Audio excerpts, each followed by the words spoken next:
En 2024, le gouvernement du Canada a banni l'application pour les permis de travail fermés à tout visiteur qui se trouve sur le territoire canadien. Le gouvernement du Québec a gelé complètement les permis de travail pour tous ceux qui font moins de 27 $ dans la région de Montréal. Plein de changements ont été succédés cette année 2024 et ces changements ont créé énormément de frustration, d'incertitude, de crainte concernant l'avenir des immigrants au Canada. D'ailleurs, il y a des données qui disent que près de 70 000 étudiants internationaux risquent la déportation grâce aux changements qui ont été occasionnés rien qu'en 2024. D'où l'importance de rester informé, mais surtout de connaître quelles sont les alternatives pour avoir accès à la résidence permanente. C'est donc dans cet objectif que je fais cette vidéo aujourd'hui. Allô les amis, bon retour sur Les Migrants Autonomes, votre chaîne d'information sur l'immigration canadienne. Aujourd'hui, on va parler des 10 derniers changements de l'immigration canadienne en 2024. Que tu sois étudiant, que tu sois travailleur, que tu sois résident permanent, réfugié ou encore visiteur, on va parler des changements concernant le programme des étudiants internationaux. On va parler également des modifications concernant l'obtention de la citoyenneté. On va parler du nouveau programme de résidence permanente pour les soignants qui arrivent au Canada. On va parler du programme de résidence permanente pour les pays en crise, dont l'Haïti, le Soudan et bien d'autres. On va parler de la priorisation de Québec pour l'immigration spécifiquement francophone. On va parler du programme de visa pour les entrepreneurs. On va parler du programme de visa pour les investisseurs au Québec. On va parler aussi de l'accès à la résidence permanente qui va désormais être possible pour les parents et les grands-parents d'immigrants. Et enfin, on va parler de la résidence permanente pour tous ceux qui se mettent en couple avec une ou un résident permanent ou encore un ou une citoyenne canadienne. Il y a des modifications importantes sur ce programme, c'est pourquoi j'ai choisi de l'inclure dans la vidéo d'aujourd'hui. Donc sans plus tarder, allons-y. Alors, avant de commencer, je veux juste faire un disclaimer pour tous ceux qui vont regarder cette vidéo. Premièrement, je ne suis pas consultant en immigration, pas du tout. Je suis juste un gars qui partage ce qu'il sait et qui veut faire avancer sa communauté. Deuxièmement, je sais qu'il y a beaucoup de haine auprès des immigrants, que ce soit les Indiens, les Chinois, les Africains même. Beaucoup de haine ces derniers temps avec tous les mouvements politiques et tout le tralala que ça a pu occasionner. Je veux juste faire un disclaimer que sur cette chaîne, nous, on encourage l'immigration légale au Canada. Non seulement légale, mais on encourage des immigrants qui obéissent à la loi de leur région ou de leur pays, mais surtout qui contribuent à l'évolution de l'économie de l'endroit où ils se trouvent.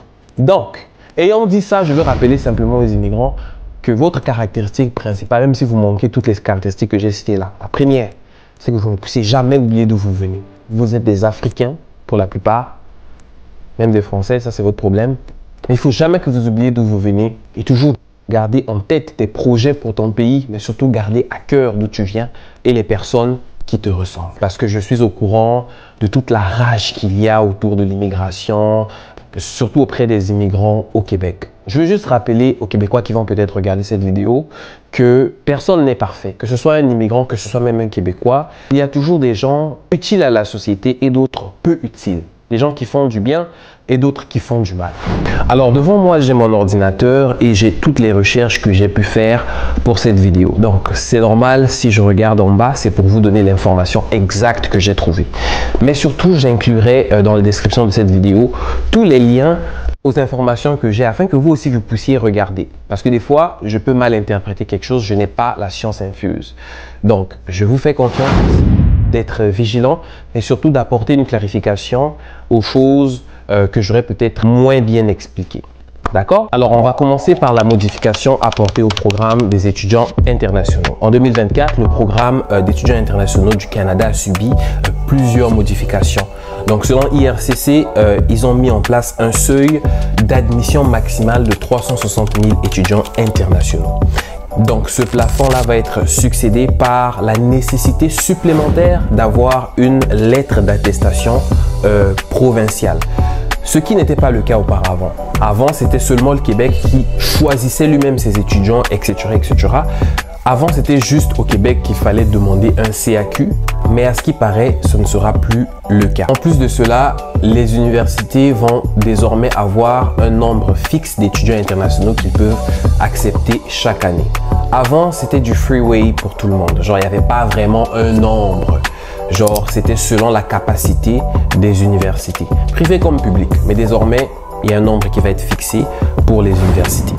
Ensuite, le permis de travail ouvert pour les conjoints et les conjointes des étudiants, désormais sera restreint à seulement les étudiants qui font soit un master, soit un doctorat. Avant même la formation professionnelle, tu pouvais faire venir ton conjoint ou ta conjointe avec un permis de travail ouvert, mais désormais, ça ne sera plus le cas. En plus, l'éligibilité financière a désormais doublé. Avant, il fallait prouver que tu as au moins 10 000 $, mais désormais, c'est 20 000 $. En plus, déjà des frais de scolarité qui ont été augmentés l'année dernière. On a tous été témoins, je pense, de 15 000 $ à 22 000 $. Les Keyboard Wizards, corrigez-moi. Aussi, dès l'automne 2024, les étudiants ne pourront plus travailler à un nombre infini d'heures pour peu importe l'employeur. Désormais, ça va être limité à 24 heures par semaine. Jusqu'à quand? On ne sait pas encore, mais c'est ça qui est là pour l'instant. Enfin, ça c'est très important, les étudiants internationaux qui sont inscrits dans un programme d'accord de licence pour justement leurs études ne seront plus éligibles à avoir le permis de travail post-diplôme.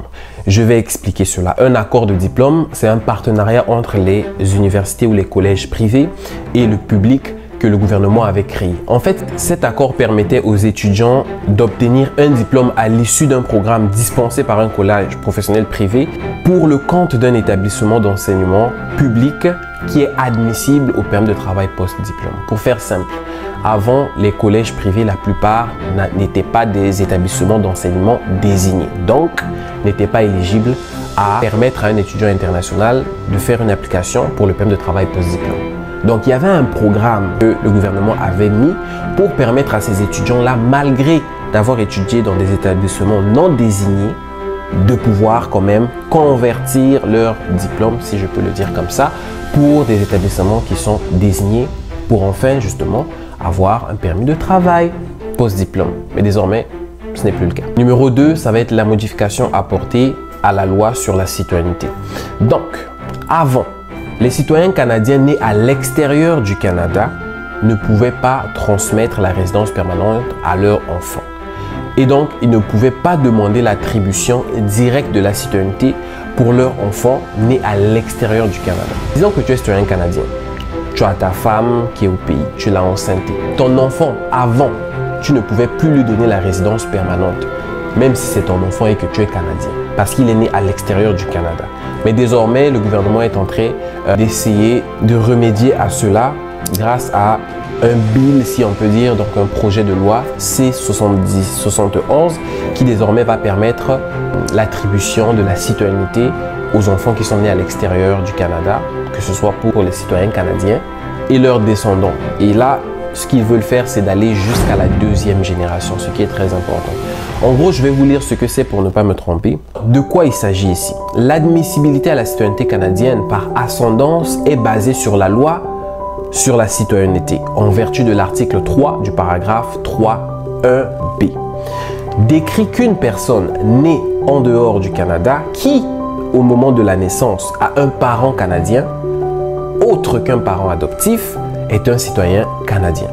Sauf qu'à un moment donné, les citoyens canadiens qui étaient nés à l'extérieur du Canada ne pouvaient pas transmettre la citoyenneté à leurs enfants. Ça veut dire quelqu'un de naturalisé, quoi, tu vois. Mais il y a eu un projet de loi qu'on appelle la loi C-71 qui va en fait rétablir la citoyenneté à tous les Canadiens qui ont été dépossédés de leur citoyenneté. Gros français, là, c'est pour expliquer des choses simples que je viens de vous dire. Tu es citoyen canadien naturalisé, tu as un enfant en Côte d'Ivoire, ton enfant peut devenir citoyen canadien grâce à cette loi et grâce à ce bill-là. Mais ça va même aller jusqu'à la 2e génération. Ceux qui ont fait SVT savent c'est quoi la première génération et puis la 2e génération. Donc, bref. Et là, il ne s'agit pas seulement des enfants que toi, tu as engendrés en fait. Ça peut même être des enfants adoptifs. Je vous laisse faire vos propres films. Numéro 3, on va parler donc des modifications apportées au programme des visas pour les démarreurs d'entreprise et des relations publiques pour les travailleurs indépendants. Alors, le programme de visa de démarrage d'entreprise a également connu quelques changements importants cette année, à la lumière malheureusement de nombreux records de candidats reçus cette dernière année. En fait, le programme de visa de démarreur d'entreprise cible les entrepreneurs immigrants qui possèdent des compétences et des potentiels nécessaires pour mettre sur pied au Canada, en dehors du Québec bien sûr, des entreprises qui vont faire deux choses principalement, du moins trois, qui vont être innovants, qui vont pouvoir créer des emplois pour les Canadiens, qui vont pouvoir soutenir la concurrence sur le marché mondial. Il y a eu beaucoup de gens qui se sont inscrits là-dedans parce que c'est un programme qui a très peu de restrictions. J'irai en profondeur dans une prochaine vidéo si ça vous intéresse. Mais en gros, tu n'as même pas besoin de parler français, tu n'as même pas besoin d'avoir un diplôme, tu n'as même pas besoin d'avoir des années d'expérience pour t'enregistrer à ce programme. Tu as juste besoin d'avoir une idée. Et le gouvernement du Canada te soutient puis t'accompagne pendant, je crois, 5 ans jusqu'à ce que ton projet voit le jour et qu'il commence à faire tourner l'économie canadienne. C'est formidable. Moi-même, je ne sais même pas pourquoi je ne connaissais pas l'existence de ce programme. J'ai tellement d'idées qui sont là comme ça. Numéro 4, ça va être la résidence permanente à l'arrivée pour les soignants qui entrent au Canada.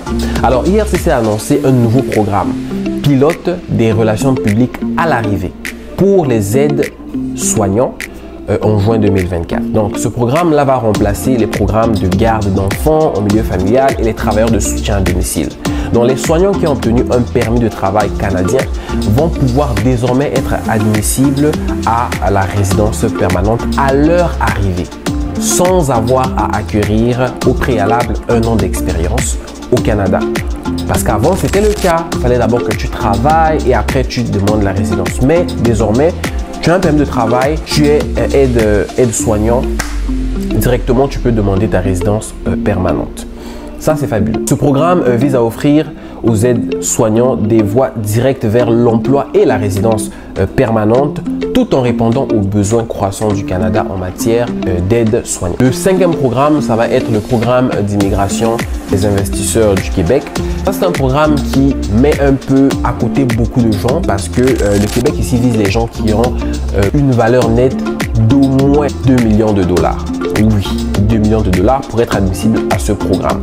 Donc, c'est un peu comme ce qu'on vient de parler pour les entrepreneurs. Le Québec va soutenir, vous accompagner dans votre projet. Donc, on va parler aussi maintenant du nouveau programme pour le volet, pour la filière technologique. Donc, il y a une nouvelle voie d'accès à la résidence permanente via le permis de travail du volet innovation au Canada. En fait, c'est simple. Le Canada, c'est un peu comme ils veulent être leader mondial en technologie, énergie solaire, etc., etc. Donc, ils veulent attirer vers eux les talents qui ont les compétences nécessaires pour les faire avancer dans leurs ambitions. Et notamment la filière technologique, ils ont créé un programme spécifiquement pour ça, pour tous ceux qui sont dans la filière technologique. Donc, je vais essayer de lire pour qu'on comprenne un tout petit peu de quoi il s'agit. Donc, les candidats éligibles peuvent recevoir un permis de travail exempté de IAMT spécifique à un employeur s'ils ont une offre d'emploi dans une profession hautement qualifiée d'un employeur qui participe au projet Global Hypergrowth.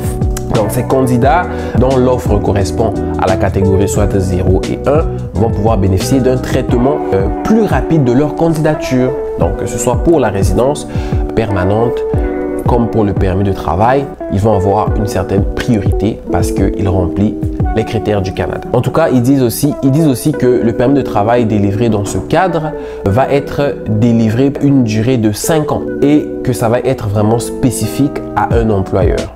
Numéro 7, parlons maintenant de la réponse du Canada face aux crises. Alors, le Canada veut donner la résidence permanente, les permis de travail, beaucoup d'avantages aux ressortissants de pays en crise. Donc, j'ai parlé tout à l'heure du Soudan, de l'Haïti, des pays du Moyen-Orient, de l'Iran, de l'Ukraine. En gros, pour tous ces pays-là, ce que le Canada essaie de faire, en fait, c'est de donner un permis d'abord, un statut d'abord de résident temporaire qui soit valide pour les demandeurs et ensuite faciliter l'accès à la résidence permanente pour ces ressortissants-là. Donc, on parle ici de la personne en elle-même, ses enfants et ses membres de la famille. C'est vraiment un programme beaucoup humanitaire vu d'un bon œil venant du Canada, selon sa mission que le Canada est en train de faire. Numéro 8, ça va être la résidence permanente pour les parents et les grands-parents. Alors, IRCC a l'intention justement d'inviter 35 1700 candidats au pool de relations publiques des parents et des grands-parents. Désormais, il va être possible de parrainer ses parents et ses grands-parents pour avoir la résidence permanente au Canada.